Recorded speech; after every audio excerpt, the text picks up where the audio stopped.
Good evening and welcome to My Final Thoughts on G1NBC. I'm Joe Malik III. Tonight's top story is about the prosecutor's race set for August 4th in Livingston County, Michigan. The winner will be going on to the general election.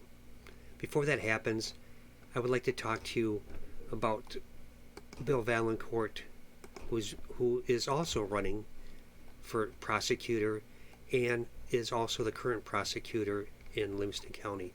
At this time, I would like to play his video for you. I'm Livingston County Prosecutor Bill Vailliencourt. Being prosecutor requires a wide breadth of knowledge and experience.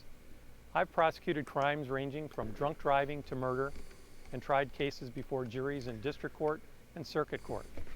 I've argued important cases in the Court of Appeals and the Michigan Supreme Court. I've trained prosecutors, judges, defense attorneys on trial advocacy and criminal law. I have the experience needed to be prosecutor. My opponent doesn't. Much of what a prosecutor does happens before a finished product is presented in court before a judge. It starts by working cooperatively with law enforcement on their investigations to determine the underlying facts and circumstances. Among the most crucial decisions a prosecutor makes is whether to file charges at all. In Livingston County, approximately 20 to 30% of requests for criminal charges are denied. And once charges are filed, a lot more is involved.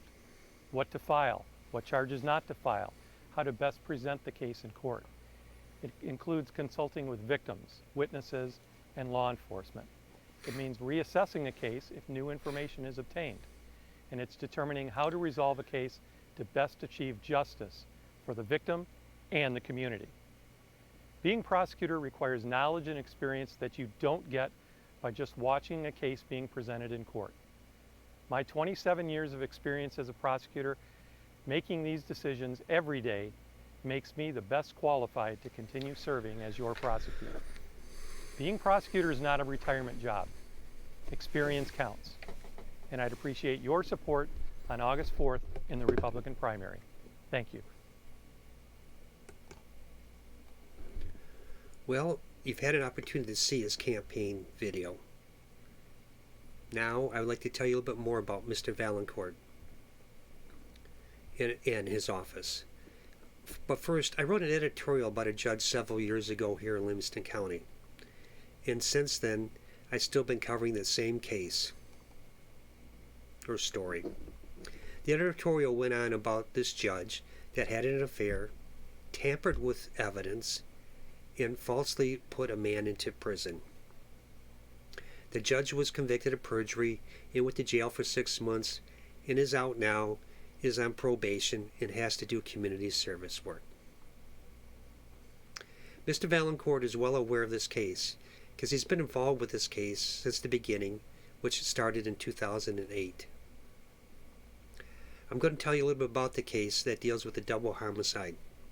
Not alone did the judge have an affair with one of the lead investigators in the case, she's also having parties at her house, which ended up skinny dipping, and a number of people that worked for the prosecutor's office were there. The prosecutor in the murders case was also best friends with the judge, and the lead officer she was having the affair with was also friends with the prosecutor. It wasn't until a local lawyer and former prosecutor that had made the report to the prosecutor's office and the AG's office about the perjury and infidelity that this judge had during the murder case. And the prosecutor did nothing about it, which was Mr. Vailliencourt at the time. Back to the murder case, there's enough evidence out there pointing to the real perpetrators of the case.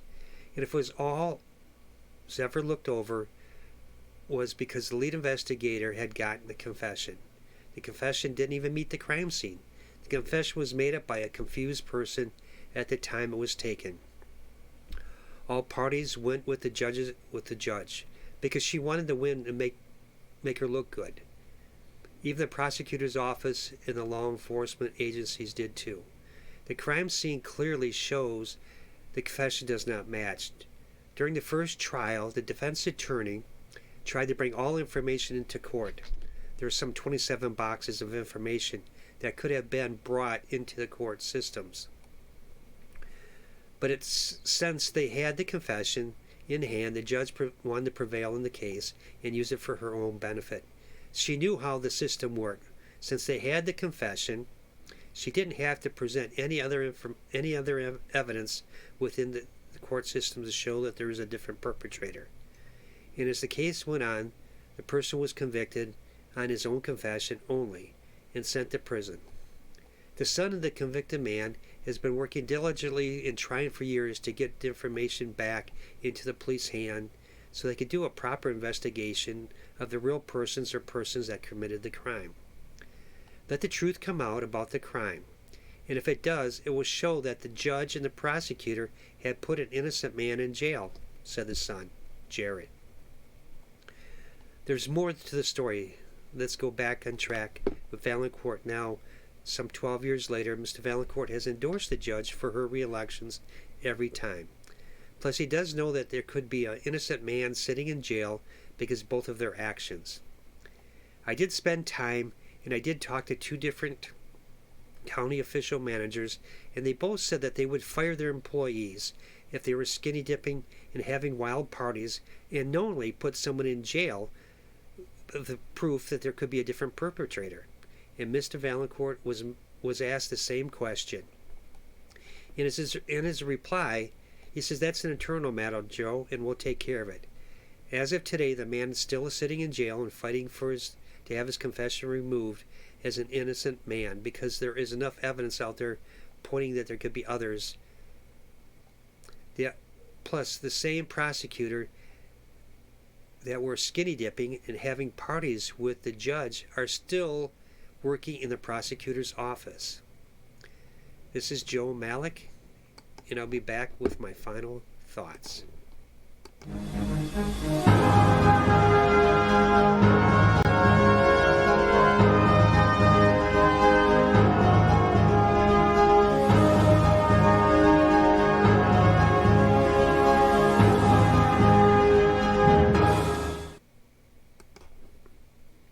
As a reporter for some 30-some years now, and interviewing over 1,000+ people in my career, thousands of videos up on YouTube, Google, and other platforms, I have done my investigation into this case in a double murder homicide, which I've traveled the country to cover this story.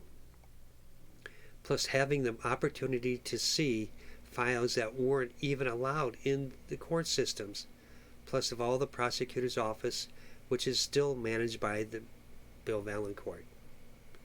All I know is if evidence could be presented into the court systems, and it will be up to the jury to decide if the man is guilty or innocent.